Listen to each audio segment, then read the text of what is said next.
દરેક ગામડે ગામડે શ્રેષ્ઠ શિક્ષણના સરકારના દાવા છે, પરંતુ દાહોદ જિલ્લાના લીમખેડા તાલુકામાં આવેલી પીપળાપાણી પ્રાથમિક શાળાના દ્રશ્યો જોઈ સરકારના તમામ દાવા પોકળ સાબિત થયા છે।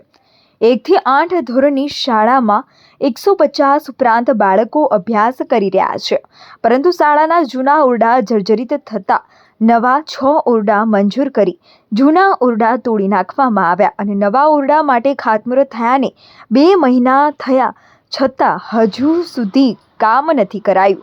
હાલ માત્ર એક ઓરડો છે, જેમાં ઓફિસ ગણો કે વર્ગખંડ બધું એક જ ઓરડો, ઓફિસનો સામાન, કોમ્પ્યુટર બધું પડ્યું હોય અને ત્યાં જ બાળકો પણ બેસે। બીજા બાળકો ઓટલા ઉપર બેસીને અભ્યાસ કરે છે, તો બાકી રહેલા બાળકો પતરાના શેડમાં અલગ અલગ ધોરણના હોવા છતાં બાળકો એક જ શેડ નીચે અભ્યાસ કરે છે। નવા બનેલા શેડમાં નીચે પ્લાસ્ટર કે પથ્થર પણ નથી લગાવ્યા। પથ્થરો અને ઉબડખાબડ જમીન ઉપર શેતરંજી પાથરી બાળકો અભ્યાસ કરી રહ્યા છે। અત્યારે ગરમીનો સમય છે, ત્યારે આવી કપરી પરિસ્થિતિમાં બાળકો અભ્યાસ કરવા મજબૂર બન્યા છે। ત્યારે ઉગ્ર લોક માંગ છે કે નવું બિલ્ડિંગ બને ત્યાં સુધી બાળકો માટે વૈકલ્પિક વ્યવસ્થા કરવામાં આવે તેવી વાલીઓ અને ગ્રામજનો દ્વારા લોક માંગ ઉઠી છે।